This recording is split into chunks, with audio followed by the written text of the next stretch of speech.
Hello and welcome to these video notes on vertical motion. When we say vertical motion, we're really talking about three different types of motion, or three different actions rather. That is the act of throwing up, throwing down, or dropping things. There are four important things that you should probably be aware of before we get started here with the actual mathematical calculations. The first is the process by which we tackle these three things will be the same. The major difference between the three is going to be the starting velocity. When you throw something upwards vertically, basically before we even talk about the throwing part, when we do vertical motion, typically people say up is positive and down is negative. That will lead us to the idea that the initial velocity for throwing upwards will be positive, the initial velocity for throwing downwards is negative, and dropping things will have an initial velocity equal to 0. So, meters per second. Detailed. So, those three things are important, and those are really the only three things that are going to change from problem to problem.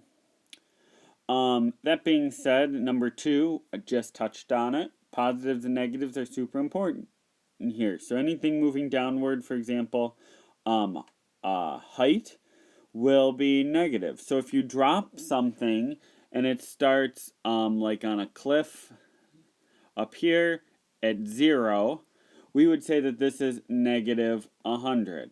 Now, likewise, it would just be equally easy to set the ground equal to 0 and make the top of the cliff 100.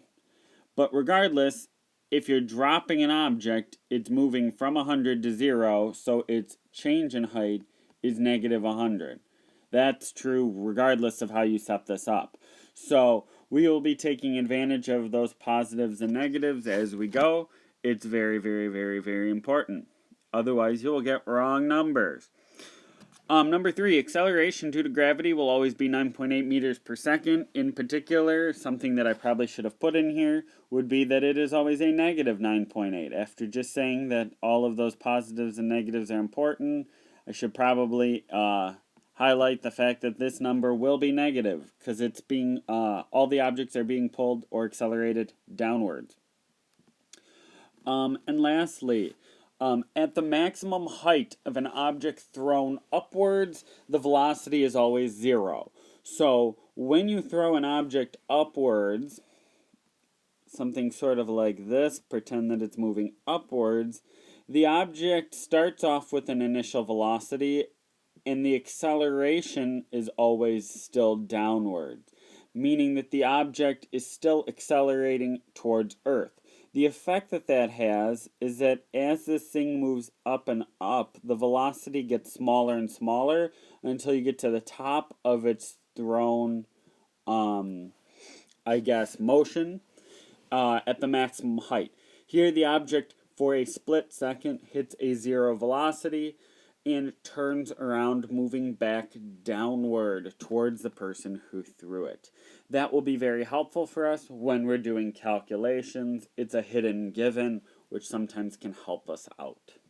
So with those four things in mind, let's do a couple example problems with throwing up, throwing down, and dropping things.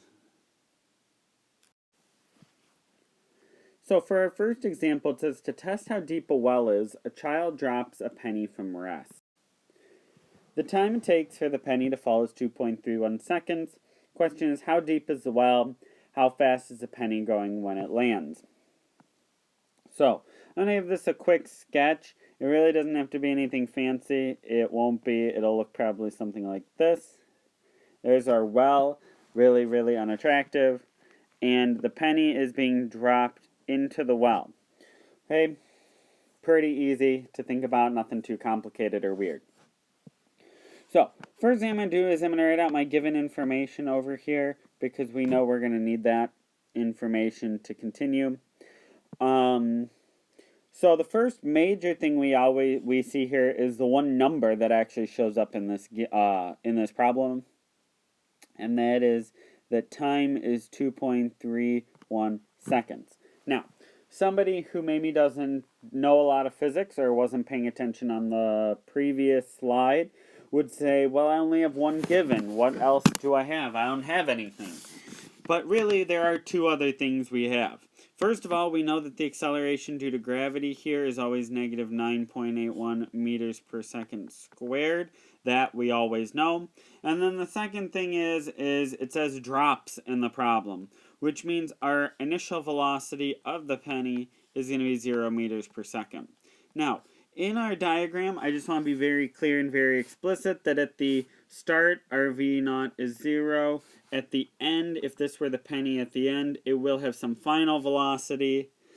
And the entire way down, it is accelerating at negative 9.8. So really, again, everything here, so ugly. I want it to look nice.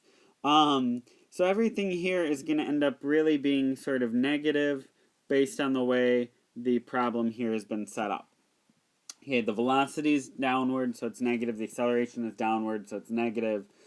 The displacement of the penny is going to be downward, so it's going to be negative as well. If you really, really, really want, you can set down to be positive and get all positive numbers. Does that change anything? Absolutely not. If you take the time to say down is positive somewhere in the problem, but I prefer to just say down is negative all the time because convention usually says that. People think that way. That's how the world kind of operates. So, how deep is the well is going to be a delta y.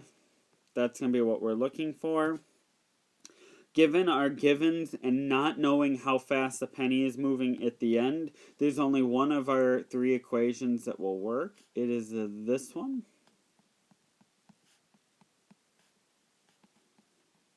Right there. Now, this one ends up being really nice to use because this is 0.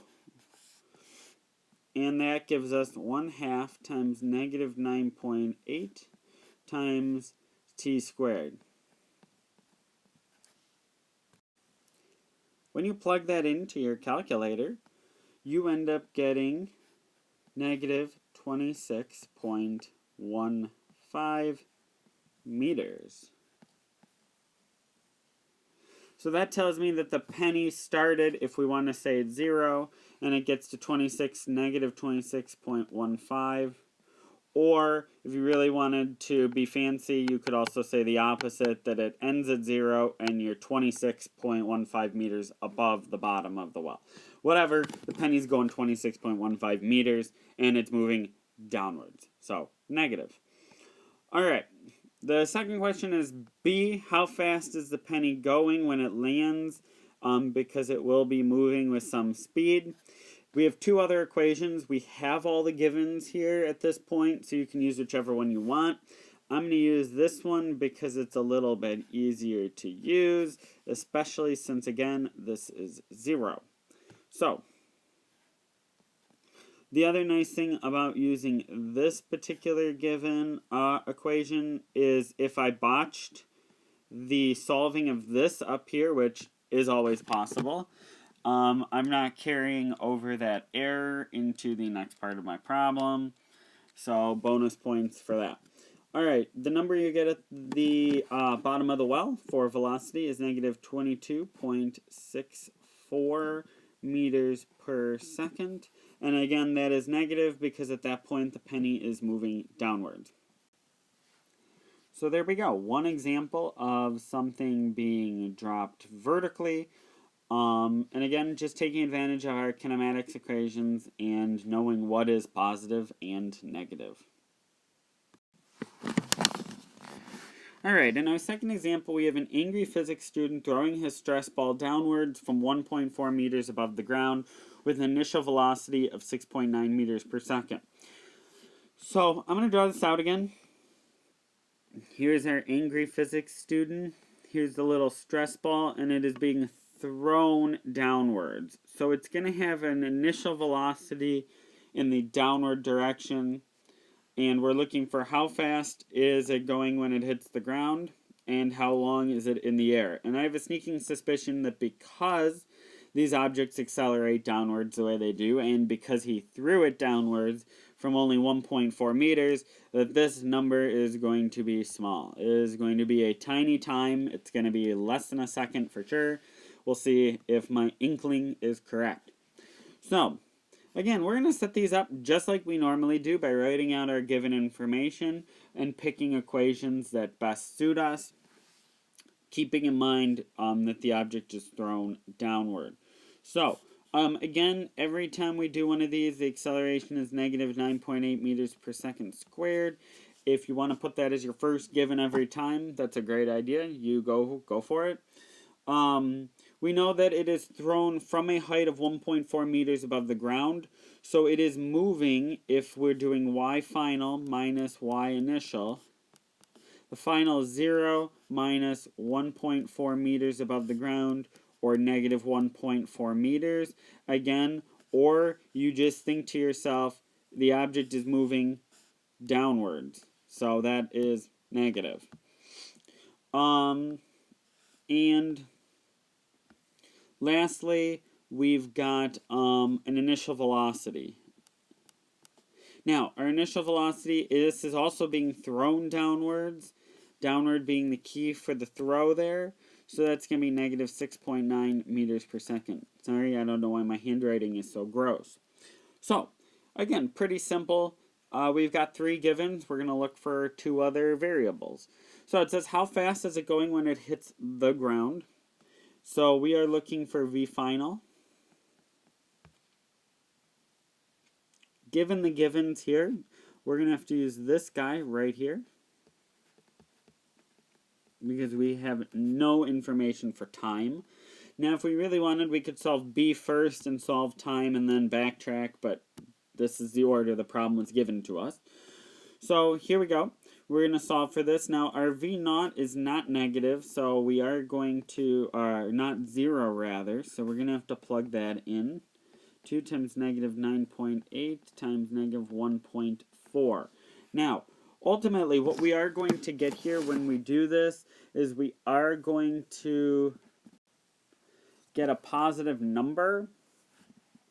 That is because you cannot square root a negative number. So what we end up with here is 75.05 equals v squared. So when we solve for the velocity here by square rooting that number, remember, when we square root something, you get to take the plus or the minus of the answer. So what we will get when we square root this is going to end up being the negative of those 2 roots, because obviously, again, the object is moving downward. So when I get this, I will end up with a negative 8.66 meters per second, which makes sense, because if the object is being pulled downward by gravity at a rate of negative 9.8 meters per second, it will be going faster than when the student threw it. So if he threw it at 6.9, it should land moving faster than what he threw it. And at about 8.66 in that tiny span of 1.4 meters, that seems pretty feasible. Second question says, how long is it in the air? Again, I'm going to stick with the shorter of the equations we have. I'm going to go with this guy right here. Now that we know that. Now, again, you could use the other equation to solve for time. The problem with using the other equation, the reason why that one in particular is not the one that I would do right now, is if we sketch this out like so, you will notice that this is not 0, this is not 0, and this is not 0. Meaning that if you do that equation, or use this equation, you will have to do the quadratic formula, and I am not about that lifestyle. So, I'm going to use this guy, because there is no quadraticing involved. So, negative 8.66 equals negative 6.9. Decimals are hard to do on here. Plus AT, which is negative 9.8 T. Ugly. That's okay, we make it work. So, when we plug this in, we would do negative 8.66 minus V naught, negative 6.9, divided by negative 9.8. Now, when you do this, all the negatives are magic. It's magic, magic, magic, magic. And they come out with a positive number, because a minus minus a minus in this case is still a minus, divided by another minus is going to give us a positive. So we end up with a positive time because this is not a time-traveling physics student. He is moving in the forward direction of time, and you get 0.18 seconds with a positive out in front because math works. And like I hypothesized, because the physics student is throwing it downwards, and because that distance is so short, the time is going to be tiny. It's going to be less than a quarter of a second, and that stress ball will be on the ground. All right, there we go. There's a great example of what happens when you throw down. Again, making sure that that initial velocity is negative. Okay, here's our third example. A potato gun vertically launches a potato to a height of 135 meters above the ground. So what's happening here is we're shooting from this little potato launcher a potato. It gets to a height of 135 above the ground, 135 meters, before falling back down. Now, the thing that's important with when you're launching something or throwing something upward is remember when you shoot it, your starting velocity is going to be positive. That velocity is going to get smaller and smaller. That's hard to draw on an iPad, but it get smaller. At the very top, it's going to be 0. And then it's going to turn around and it's going to start speeding up in the other direction. And if you read ahead to part C, it says, suppose it was shot at the edge of a cliff. If we ended up doing that, which we will, it'll continue to speed up faster than it was actually shot on the other side of the cliff like that. So that's kind of what we're going to be dealing with here. There's a lot of different ways to approach problems like this. A lot of different, ways to set up your equations.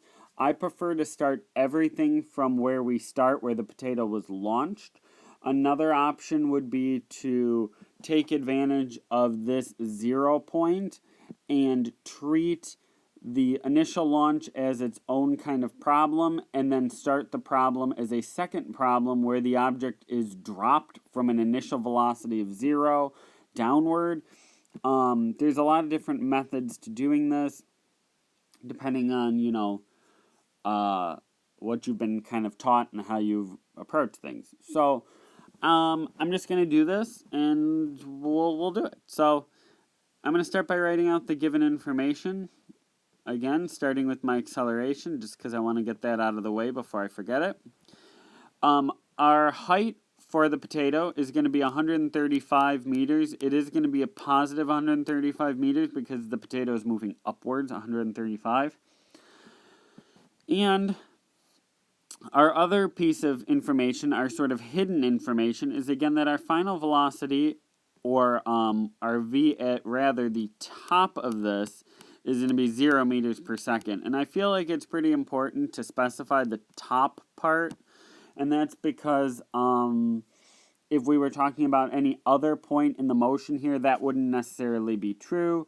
Nor is this the final spot, nor is this the final spot. The final spot is up here at the top for this part of the problem.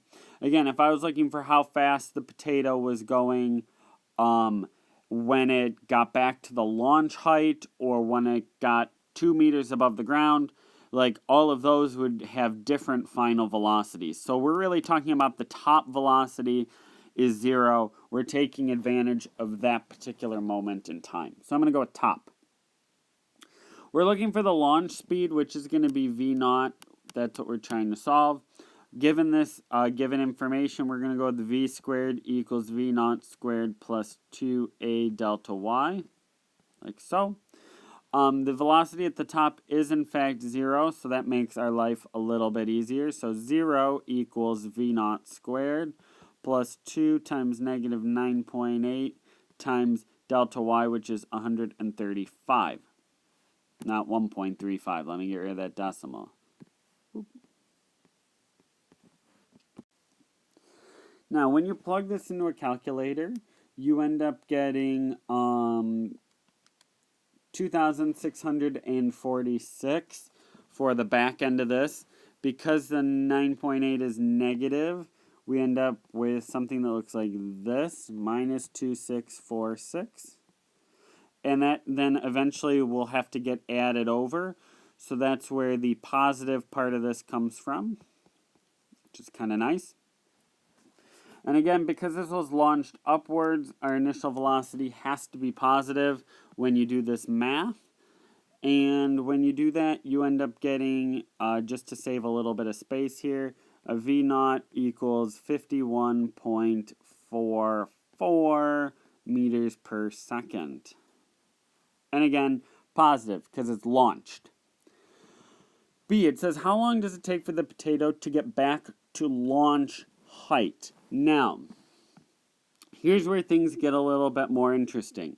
So, if it is launched from right here, where you see the red little swoosh in the problem, that means it is going all the way to the top and then all the way back down to launch height. Now, there's two different ways to approach this problem, depending on the way you like to do it. Approach number one would be to solve for t at the top of this projectile given the information above. And then if you're going all the way to the top and then all the way back, symmetry would say that the t total that we're looking for, the one from, launch and then back, is going to be equal to the t at the top times 2. It's going to be double. Right? Because the problem is symmetrical. You're starting from here, you're going all the way up, and you're ending back here. The motion across this, pathway is symmetrical. It's the same. The velocity at the start is going to be equal to the velocity at this point and opposite. It's symmetrical. So that's one option, is you can solve for the t at the top and you can double it. The other option would be to just solve it as its own thing with new given information. Okay?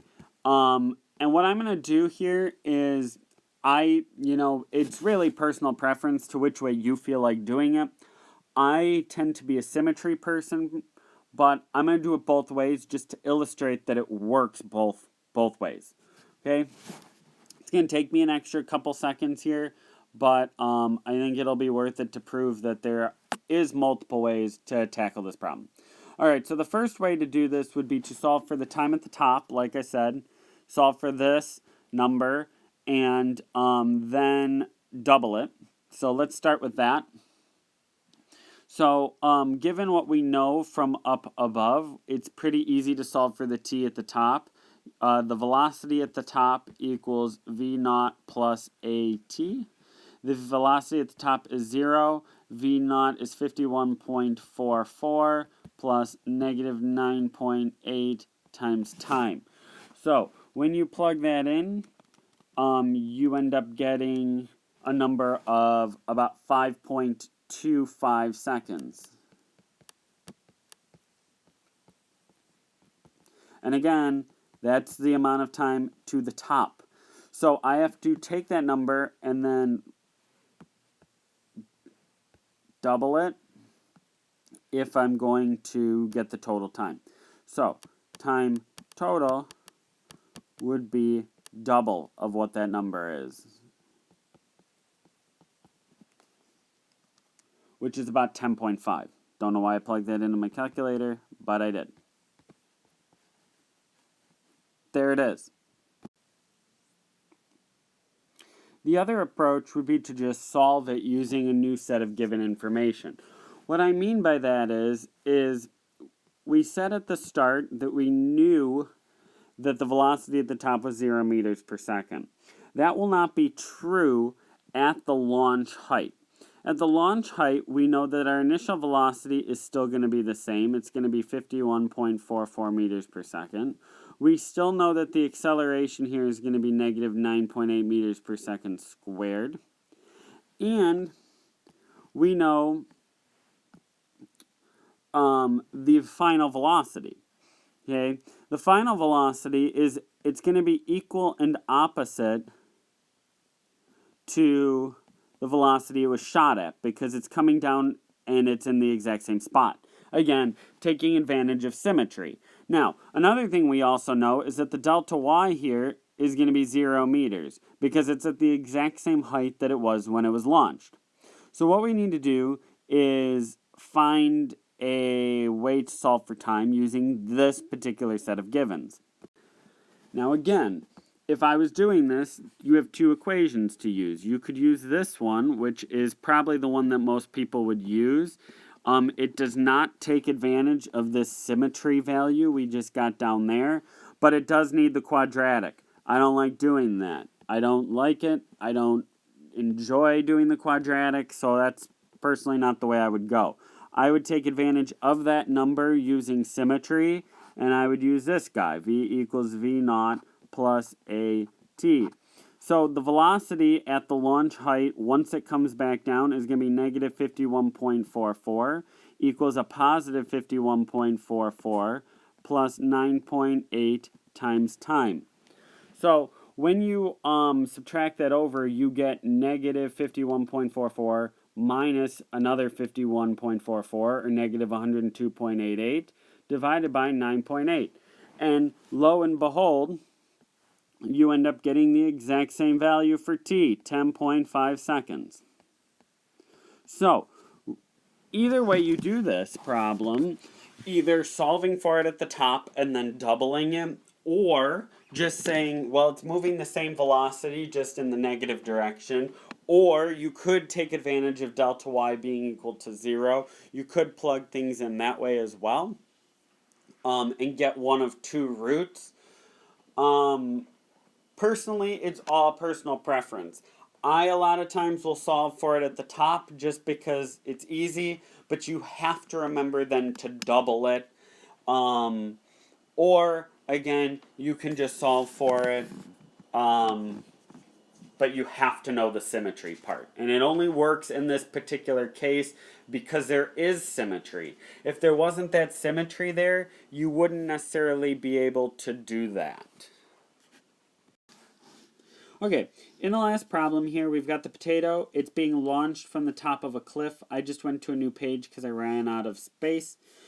And we're going to treat this as one nice big fluid motion of 13.4 seconds.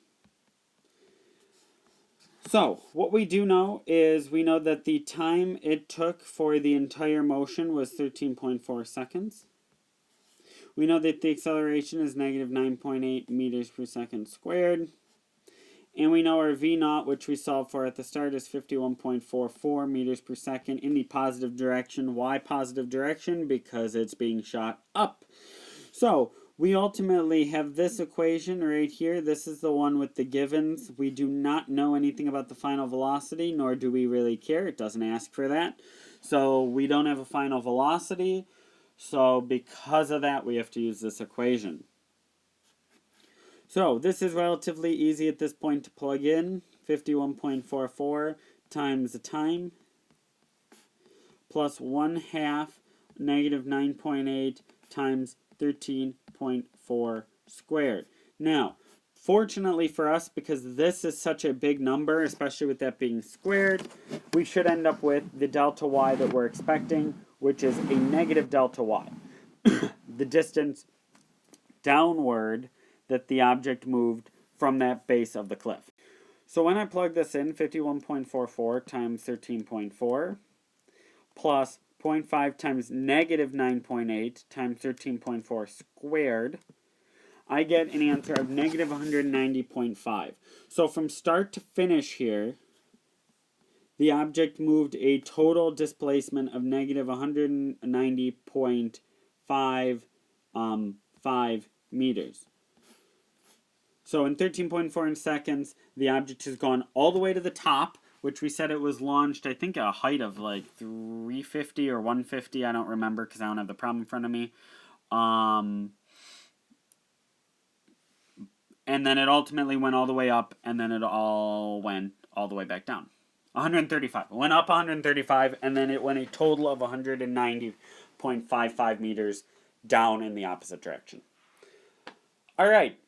There we go. So that is the example of something being thrown up. And again, from the previous slide, you have a lot of different places where you can dissect and break these problems up. I prefer to just sort of take them straight and just manipulate my given information a little bit to go all the way through the problem in one big chunk. Or you can use the top, again, as a nice reference point where the velocity at that point is 0. Makes it a little more convenient.